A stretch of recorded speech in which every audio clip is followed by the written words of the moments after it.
You can either do the dirt or you can know the dirt. I'm one of the chosen high-ranked know the dirt individuals, right? And so dirt responds as they should when the vacuum walks in. If there is a God side and the other side, if there are moral things and things that are immoral, if there is this side or that side, it can't be left up to thought process. I'm an enforcer on this side. I'm not only on God's side, I'm active. I can get up with these words and end your legacy. We've seen it. Right, because if it's built on sand, it just is. Yeah. And I'm not gonna feel any type of way by exposing your hand. That's how this game works. I don't mean to break your ankles, but if I cross you over, I just did, didn't I? Joan Rivers said that Michelle Obama was a man before she died. Was that a joke? I thought it was a joke. I thought it was a joke too, but the way she said it wasn't like jokey. She was like, oh, come on, everybody knows Michelle Obama's a man. No, Michelle is a trans. I'm sorry, she's a what? A transgender. We all know. Oh my gosh. Every now and then, people dig up old clips of Barack Obama where he calls Michelle Michael. Michael and I also want to acknowledge your son Jack, who's deployed today. It wasn't just once. He did it on different occasions, and each time it sparked the same reaction: confusion, laughter, and a wave of speculation about whether it was just a slip of the tongue or he was really trying to tell us about his wife's real identity. This is my job. I'm supposed to come in and restore order because that's my position. The fact that it's ignored by the clowns because they're all in the same frat comedically, like, that's all well and good. I don't care nothing about none of that. But the job still needs to be done. And if God lets me know it's a good time for that, that's how I'm going to write it up and deliver it. Now, Katt Williams has brought these whispers back to life. He's known for saying the things other comedians won't, and this time, he's pointing directly at the Obamas. But he isn't the first one to do it. Years before, Joan Rivers cracked a joke about Michelle's real identity that went way beyond the usual celebrity roast. And that's where the story shifts. Because right after Joan made that joke, her life suddenly took a turn nobody expected. And do you think that the country will see the United States will see the first gay president or the first woman president? We already have it with Obama, so let's just calm down. Got it. You know Michelle is a trans. I'm sorry, she's a what? A transgender. We all know. Oh my gosh. When people talk about the start of this whole controversy, most of them go back to the moment Joan Rivers was standing in front of cameras and reporters. A journalist asked her a simple question about whether America was ready for a gay president. Joan didn't even hesitate. She smiled and said, "We already have one. You know Michelle is a tranny." That line was so blunt, so matter-of-fact, it caught everyone off guard. The reporters even laughed nervously, almost like they weren't sure if she was joking or being dead serious. Now, Joan was a comedian, and people could have brushed it off as just another punchline. But she didn't stop there. Later, when she was asked again about the comment, she doubled down. She didn't backtrack. She didn't say it was a joke taken the wrong way. She acted like she meant it. That's what made people lean in, because Joan had been in Hollywood for decades. Her credibility as an industry veteran is why that one statement hit harder than anyone expected. How do you feel about Michelle Obama's hair? I think she looks great. You like the bangs? I like the bangs, and it's going to save him a fortune on Botox. He shows up to the forehead now, just around here. Joan had built her career on saying things others were too scared to say. But even then, she usually stayed in the lane of celebrity gossip, fashion, and Hollywood scandals. To suddenly drop a line about the First Lady of the United States being transgender, that wasn't just comedy. It felt like a deliberate choice. And here's the part that made Katt Williams even more chilling. Weeks after making that comment, Joan Rivers passed away. The official story was complications during a routine throat procedure, but to this day, the timing has people raising their eyebrows. Many folks still wonder, did Joan accidentally cross a line she wasn't supposed to? After her comment, all sorts of so-called receipts started floating to the surface, pieces of information, rumors, and statements from people who claim to know more than they should. Michelle Obama was saying, you know, I think she was saying her mother or grandmother was always suspicious of people who took more than they needed. Yes. Like, Yeah, you are worth so I much know, money. God, I'm kidding me. That's I so know. crazy. And you did it on a civil servant's salary, which is insane. One of the most circulated information from a man named Dr. Rafael Espinazo. He claimed that Michelle Obama wasn't who the public thought she was. According to him, Michelle was a man with breast implants, and he had been paid for his silence. Now, on its own, this could be dismissed as a false allegation. But when paired with Joan's bombshell, it gave the theory new life. People like Katt Williams often claim, why would a doctor risk his reputation to say something so specific if there wasn't something behind it? I never have a bad intention. It's always for a reason, like, regardless. And if the truth is involved, then I'm not even allowed to be worried. What would I be worried about? It's those that traffic in falsehoods that gotta worry about me, because I'll say something. Then there's the voter registration rumor. Some reports claimed that Michelle was listed as male in voter rolls all the way up until 2008, right before Barack's first presidential campaign. Critics dismissed this as a clerical error, but believers point to it as another crack in the official story. If it was just a typo, why did it conveniently change right before the Obamas entered the White House? Even Michelle's family wasn't free from fueling speculation. Malik Obama, Barack's half-brother, has gone on record making comments about Michelle's identity. He questioned whether Michelle was actually a woman, using it as a way to criticize Barack. After you watch the film, you will realize that very little of what Michelle Obama has represented about her life story is actually true. Like me, you are going to learn a lot. Malik has been a controversial figure, often attacking his brother in public, so it's hard to know whether he was being honest or just looking for attention. Still, it added more fuel to the fire. People started pointing out that there are no public pregnancy photos of Michelle from either of her daughters. For most high-profile families, there are at least some snapshots, especially considering how much media attention the Obamas attracted even before the presidency. The absence of photos led to speculation that Michelle might not have carried the children herself. You know, even though we see pictures of Michelle as a little girl, they're saying that they're saying that you won't see a picture of Michelle Obama pregnant with the girls. That's where the name Dr. Anita Blanchard enters the story. She's a close friend of the Obamas, married to Martin Nesbitt, who is also a longtime friend of Barack. Rumors suggest that Anita was the one who actually gave birth to the Obama girls. On top of that, the Nesbitt family connection, Barack serving as best man at their wedding, only increased suspicions that the families were tied together by more than just friendship.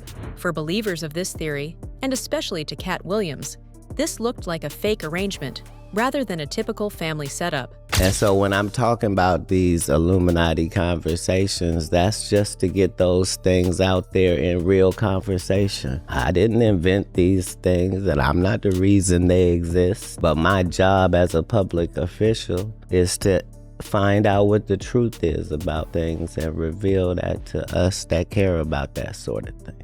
Now, when you step back and look at all these pieces, the doctor's claim, the voter registration detail, Malik Obama's comments, and the rumors about the children, they create a picture that feels like more than coincidence.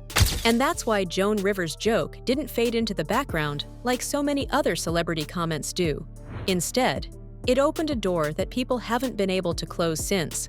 Because here's the thing, if it was just gossip, Joan's words would have been a headline for a day and forgotten by the next week. But instead, what followed raised even bigger questions. Joan Rivers, one of the giants of American comedy, has died in New York. She'd been on life support since late last week when she reportedly stopped breathing while undergoing a procedure on her throat at a clinic here in Manhattan. Joan Rivers' passing shocked everyone because it was supposed to be a simple procedure. She went into a clinic for a routine endoscopy, a fairly common throat procedure that thousands of people get done every year. At first, nothing seemed out of the ordinary, but then, during the operation, something went terribly wrong. Joan's throat swelled, her breathing slowed, and her heart eventually stopped. She was rushed to a nearby hospital, placed on life support, and just days later, she passed away at the age of 81. the timeline didn't sit right with many people. How could a simple outpatient procedure suddenly turn into a fatal event? That's when the federal investigation stepped in, and what they uncovered raised even more eyebrows. There was a story circulating that during the procedure, the doctors were taking selfies of themselves with my mother while they were working on my mom. Is it true? Allegedly. They weren't taking selfies, they were taking pictures of each other, working. So it wasn't technically a selfie. Correct. But your mom was in the picture. Allegedly. Reports revealed shocking medical errors. For one, doctors performed procedures that Joan had not given written consent for. Even worse, an unauthorized biopsy was done on her vocal cords during the endoscopy. On top of that, staff at the clinic failed to notice her oxygen levels dropping until it was too late. It wasn't just one mistake. It was a chain of serious missteps that turned what should have been routine into something deadly. On paper, the conclusion was medical negligence, but whispers immediately spread that this was more than negligence. Just weeks earlier, Joan had been on camera joking about Michelle Obama in a way that no other mainstream entertainer ever dared to. And then suddenly, she was gone. A lot of times, what liars do first is they set up a narrative and a scenario. Like Michael Blackson just got on national TV and told people, yeah, I got a beef with Katt Williams, and Katt is mad at me about this, and because I said this, and I didn't even mean it like that. And the whole time, he's never talked to me. For Katt Williams, the coincidence was too sharp to ignore. Why would an experienced clinic allow so many errors during such a simple procedure? Why did it happen right after Joan made headlines for calling Michelle transgender? To some people, it looked less like a tragic accident and more like a premeditated plan. And Joan wasn't the only one whose demise raised questions. Years later, another person connected to the Obamas would spark a whole new wave of speculation. This time, not a celebrity, but someone inside their private circle. That person was Tafari Campbell, the Obamas' longtime chef. Tafari had worked in the White House kitchen during Barack's presidency, and later became the family's personal chef after they left office. He was trusted, close to the family, and always around, which is why his sudden demise in 2023 stunned many people. On the 24th of July, the personal chef of former US President Barack Obama was found dead. His name was Tafari Campbell. He was 45 years old. Was it an accident? Or did something sinister happen? Social media is filled with theories, including the claim that Campbell was secretly writing a tell-all book on the Obamas. They say that the story isn't all that black and white. According to reports, Tafari drowned while paddleboarding near the Obamas' Martha's Vineyard estate. The details only made the story more suspicious. For one, the water was shallow, just about 8 feet deep. Tafari was an experienced swimmer, not someone you'd expect to struggle in calm conditions. Then came the reports of head injuries and a delayed 911 call, suggesting that something happened before he slipped underwater. Rumors also claimed that Tafari had been working on a tell-all book. If true, that would explain why some believe his death was more than an accident. Because being in the Obamas' inner circle, Tafari would have known details about the family's personal lives that no outsider could ever access. A book like that could have revealed things the public was never supposed to know. To add to the doubts, critics pointed out that Obama's own coroner allegedly handled Tafari's case. That detail only enhanced the suspicion for those already convinced something was being covered up. Why was someone so close to the Obamas dying under such unusual circumstances? And why did it all feel so controlled? When people put Joan Rivers' sudden demise next to Tafari Campbell's strange drowning, it painted a troubling picture. Both individuals had connections to controversial claims about the Obamas. Both passed away in ways that raised questions about timing and circumstances. So when people start connecting dots, it's not just Joan Rivers. Others have thrown fuel on the fire too. I had spoken to my mother the night before. Very normal conversation. It was just typical, talk to you in the morning, good luck, no worry on your... No, all she said was, ugh, I hate having to do this. Getting old sucks. When Joan Rivers passed away, it could have been the end of the story, but instead, more voices started coming in, adding their own pieces to the puzzle. One of the loudest voices came from Deanna Lorraine. She stirred things up with a tweet that read, "What is Michelle becoming?" It wasn't just a random jab. It played directly into the ongoing rumors about Michelle's identity. Coming from someone in politics, it sounded less like a joke and more like a direct challenge. Then you have Stu Peters. He went further than most, saying that Sasha and Malia aren't Michelle's biological children. According to him, the girls were never carried by Michelle, pointing again to the theories about adoption or surrogacy. By making that claim, Peters wasn't just questioning Michelle's story, he was questioning the entire family narrative. Things got even more explosive when people pointed to a deleted tweet from Chelsea Clinton. Screenshots of the post suggest that Chelsea made a comment about Barack marrying a man. Even though the tweet disappeared quickly, it spread online and was seized on as yet another slip from someone who might have known more than she should. And then came lawyer Lynn Wood. Known for his high-profile cases, Wood claimed that Sasha and Malia were adopted. He didn't give documents or proof, but just the fact that someone with a legal background was pushing the idea gave it a new layer of credibility in the eyes of many. I am known for confronting my issue head up, be it Satan or his affiliates. I don't care if you 6'6", I don't care if it's 5 of you. I don't care if I'm guaranteed an L. I don't care if you put a gun in my face. I don't care about none of that. I care about doing the right thing as I see it in that moment. When Katt Williams revived these whispers, he did it with his usual unfiltered style. Katt has a way of saying things that get dismissed as comedy on the surface, but underneath, they hit on issues that people already suspect. By pointing at Michelle's identity and tying it to all these old claims, he was basically saying, this isn't just smoke, there might be fire here. And that's when the focus shifted away from Michelle. Because if there was truth to any of this, then what did it mean for the Obamas' marriage? Michelle Obama, Big Mike, has hit back at all of those marriage rumors for the first time, including former US President Barack Obama's rumored affair with Friends star Jennifer Aniston.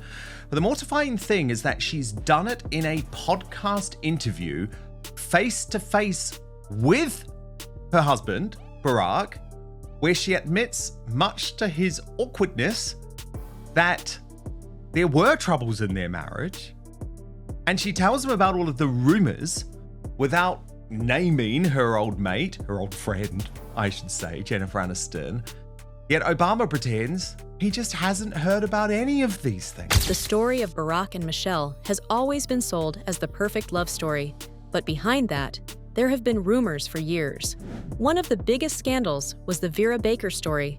During Barack's Senate campaign, tabloids reported he was having an affair with Vera. The claim gained traction when a taxi driver came forward, saying he had personally dropped Barack and Vera off at a hotel late at night. That small detail gave the rumor more weight. Suddenly, it wasn't just gossip. There was a witness tying Barack to the alleged affair. The Globe magazine even ran a full exposé, claiming to have sources that confirmed the affair. Vera Baker didn't stay silent. She filed a lawsuit denying the claims and demanding retractions. But even after that, the story refused to die. It lingered in the background, resurfacing whenever Barack's personal life was questioned. And then there's Michelle's own voice. In interviews and in her book, she admitted that there were years where she was deeply unhappy in the marriage. People think I'm being catty by saying this. It's like there were 10 years when I couldn't stand my husband. And guess when it happened? When those kids were little. Because, you can be all great individually when you're just married. You got your life, he's got his, you come together. It's all, ooh, good to see you, bye, take it easy. And then you have kids. That's great, good. I get to hang out and watch the TV I want to watch. Right. But the minute we had kids, it was like, where are you going? And how far? And you start measuring, it's like, how many diapers did you change? And, oh, you're golfing? Yeah. Oh, you got time? Oh, you got time to golf? How you at the gym all the time? Why are you in my brain right now? That's when all the measuring starts. So you turn that ire on each other. Marriage isn't 50-50. Yeah. She spoke about times when she almost walked away from Barack altogether. Coming from Michelle herself, that detail added weight to the rumors. It wasn't just outsiders speculating. The cracks were acknowledged from inside the relationship. For critics, those cracks tie back to Michelle's alleged secret. The theory goes like this. If Barack was struggling with the truth about his spouse, it could explain both the tension in the marriage and the rumors of him stepping out. The Vera Baker story becomes less about one affair and more about a pattern. Barack searching outside the marriage while balancing the image of a picture-perfect family. All of this, the jokes, the comments, the alleged receipts, the marriage drama, piles up into one central question. Was Joan Rivers punished for speaking too freely? Some say her death was nothing more than medical negligence, while others believe she crossed a line that cost her everything. If the rumors about Michelle aren't true, then why do they keep popping up again and again, even years after the Obamas left the White House? At the end of the day, it leaves us with one final choice. Is this all comedy, conspiracy, or cold hard truth? What do you think Joan Rivers really uncovered? Leave your thoughts in the comments and subscribe our channel to uncover every Hollywood secret.